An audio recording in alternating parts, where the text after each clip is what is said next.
So, first of all, I just wanted to thank everyone for being here, human and hummingbird like, and also apparently a tortoise that's 71 years old. California? Desert. Desert tortoise. Yeah. So, but particularly these hummingbirds, that I met these hummingbirds about 4 weeks ago, when they just had come to Lila, and they were itty bitty little babies, and she sent me this amazing video of feeding them, and my mother, being a lover of birds, I thought, oh, I should share this with her. She was stuck at home like all of us, and she's often just sat and watched the birds. She had a bird feeder, and she would tell me what birds were out there, and I know she loved the hummingbirds, so I tried to send her the video, but she couldn't open it on her old computer, so I said, well, Mom, if you get on Zoom, I can screen share with you, because, as a result of the pandemic, we've all learned how to Zoom. And amazingly, my 82-year-old mother learned how to Zoom. She downloaded it, she made an account, and actually the night that Shamsher, I think I saw you, wherever you are, yeah. And we went for that ride, and I had to get home. We made our sunset, and then I had to get home quick because I had to Zoom Mom. I figured it wasn't going to work, but it did. And I showed her these little hummingbirds, and she was completely delighted by them. Not only that, but she and I got to talk for a good hour and a half about all kinds of things. She had been watching the brother Cuomo, Chris Cuomo, who had been sick with COVID, and she was explaining to me what I should or should not do should I get COVID-19. And she also explained to me that she did not want to be put on a respirator if she got it. I could have never imagined that a week later I would have been in the position of having to make a decision about whether or not she was going to be put on a respirator, a ventilator. But in the end, the answer actually was yes for a couple of days, because she was an organ donor. So I think she would have thought it was okay that I put her had her on the ventilator for a couple of days, so that in her death, someone could live. She was one of only 300 people. I don't know if you know this, but to be an organ donor, it's not easy. There were only 300 people in all the state of Kansas and 2/3 of Missouri who donated organs this last year. You have to meet a whole bunch of criteria. The fact that my mother really didn't drink in her life actually meant she had a great liver in the end. She was a great liver. And somebody now has her liver. So my mother's life ended suddenly and unexpectedly, and none of us ever know when this life will leave us.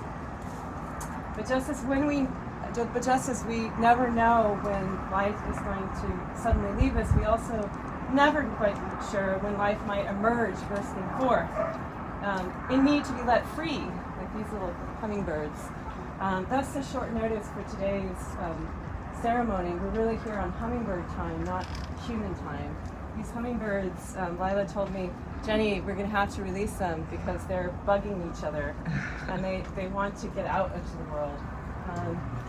So it's these two little beings who have called us here in particular on this day, at this hour, because it's now that these two little Anna hummingbirds that Lila rescued are going to be set free. And Lila, I wondered if you could just say a few words about these two little hummingbirds. You told me a little bit about how they, get taken care of normally by their parents, and I wonder if you could talk through how they got to us and how you cared for them. These two hummingbirds were actually fledglings.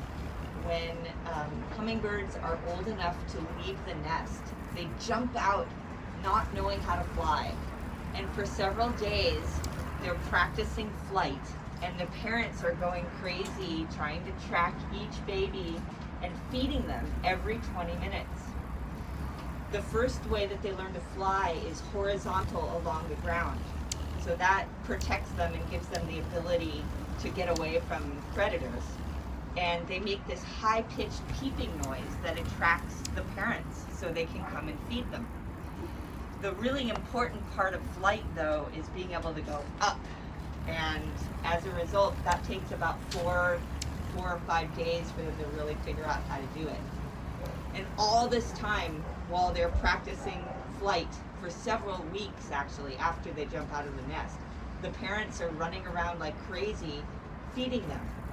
And the way that hummingbirds and all birds feed their young is by eating a lot of food and then regurgitating it out of their crop, which is their first stomach, into the mouths of their babies. So that's probably a little too graphic, but that's okay.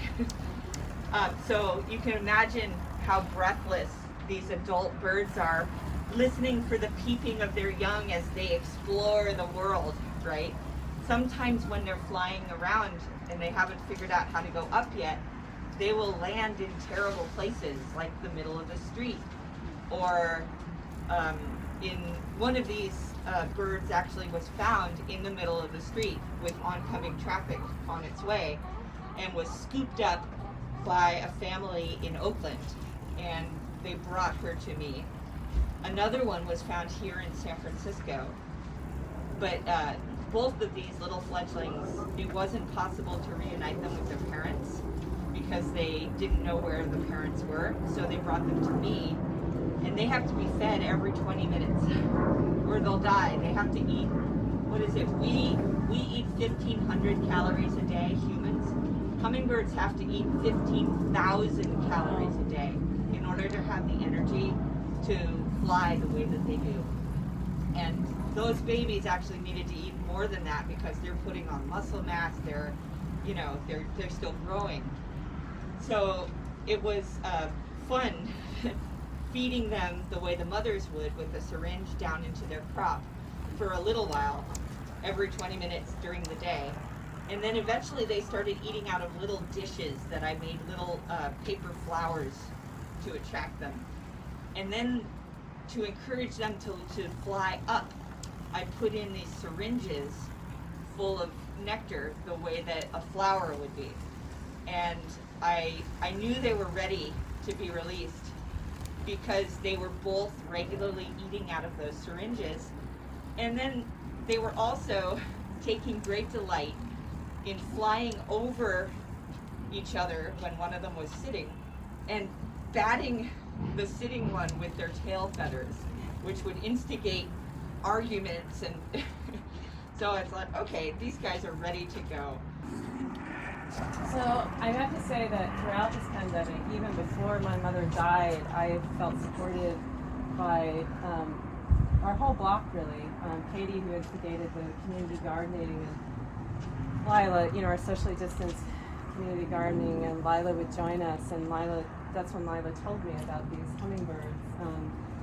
And I've been really moved by, and since that time, the learning about the acts of care that Lila has, engaged in to rescue so many kind of incredible beings, some of whom you will know about, you've heard about, Tailless Teddy, who's my favorite, who fell 100 feet, broke his arm and his tail, and now is a bundle of warmth and joy, who has cheered not just my heart, but all of you have gotten a chance to virtually meet Tailless Teddy. Life requires care, lots of it. It's often unseen and unacknowledged, and it never ends. My mother provided me and my brother with the care we needed to take flight in the world. And maybe it was not always the care we wanted or the care we thought we deserved, but it was huge reserves of care that launched us into this beautiful, heartbreaking, heart-filling world. And maybe it's not one of the things I've been reflecting on in the last few weeks. Maybe it's not until you reach an end that you really begin to understand the possibility and power of beginnings. Yeah. That you really understand, as Liv might put it, what mom means to you. Most people in my life never had a chance to meet my mom, but as some of you will know, she threatened to actually visit San Francisco for the first time this coming Thanksgiving. And when I realized that I was likely going to be in Kansas because of my crazy biking through Kansas project that some of you know about, some of you even threatened to come road trip to Kansas for Thanksgiving to meet my mom in situ. My mom, as anyone who knew her would attest, sought to live life on her terms. She passionately sought for freedom. She was constantly taking flight, whether it was when she boarded that train in Indianapolis, Indiana in 1960 to become a working girl in New York City while moonlighting as a hat check lady at Yankee Stadium, or when she flew off to Europe a few years later and bought a TR4 sports car and shipped it back to the U.S., or when she traveled near and far in the last decades of her life, from Patagonia to Yemen, from Vietnam to Nepal, and back again. She was a free spirit. She instilled that spirit in me, as probably anyone who knows me would also attest. But behind every free spirit is a lot of collective care. And in her last years, my mom was lucky to have incredible neighbors, Patricia, Michelle, John, who helped her to live on her terms to the very bitter and blunt end of her life, and I'm grateful to them. I'm also grateful to all of you here, sitting on in treetops and all around in this amazing place that Lila and Dave has built to care for these animals, as well as those of you who cannot be here, which is many of you because of this pandemic, who have rallied around me during this very difficult time, and who have thrown your collective arms of virtual support around me. I have felt the power of your love from near and far, virtual or not, it has been a big and powerful force. And you've stepped up in ways that I could have never imagined, in daily acts of love, care, and nurturing, cooking for me, texting me, offering to teach my classes, letting me know I was not alone when it was all too easy to feel completely and utterly isolated and helpless in the middle of the pandemic.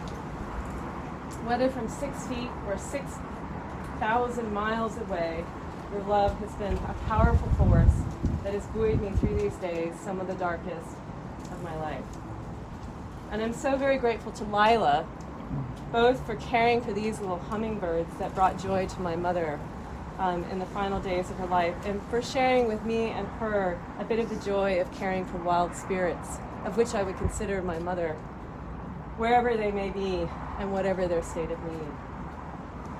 So I know these little wild ones are eager to get out in the world, but I just want to end with a few words in their honor and in celebration of my mother. And this is a poem by Mary Oliver. It's called Long Afternoon at the Edge of Little Sister Pond, and it's from Wild Geese. As for life, I'm humbled. I'm without words sufficient to say how it has been hard as flint and soft as spring pond, both of these, and over, and long, pale afternoons besides, and so many mysteries, beautiful as eggs in a nest, still unhatched. Though warm and watched over by something I have never seen, a tree angel perhaps, or a ghost of holiness. Every day I walk out into the world to be dazzled, then to be reflective. It suffices. It is all comfort, along with human love, dog love, water love, little serpent love, sunburst love, a love for the smallest of birds, flying among the scarlet flowers. There's hardly time to think about stopping and lying down at last to the long afterlife, to the tenderness yet to come, when time will brim over the singular pond and become forever, as we will pretend to melt away into the leaves. As for death, I can't wait to be the hummingbird. Can you? And you guys ready for your launch into life? Yeah, you guys ready? Hello. Bye-bye. Ready? That way. There you go. Oh my gosh. Turn around a little. Yeah, this one's not going anywhere. There she goes.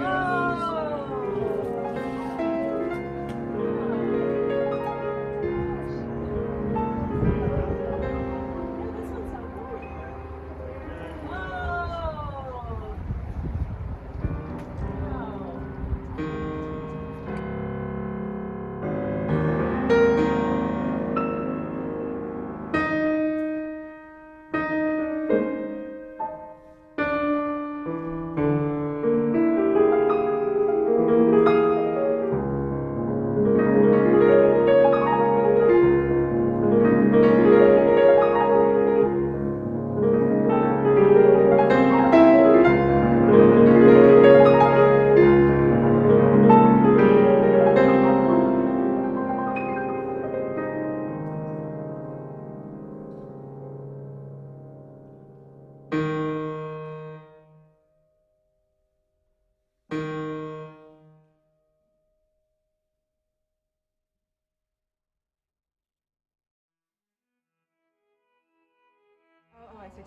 There you go. Choose, Teddy. I choose. Hello. Hi. Hello. It's okay.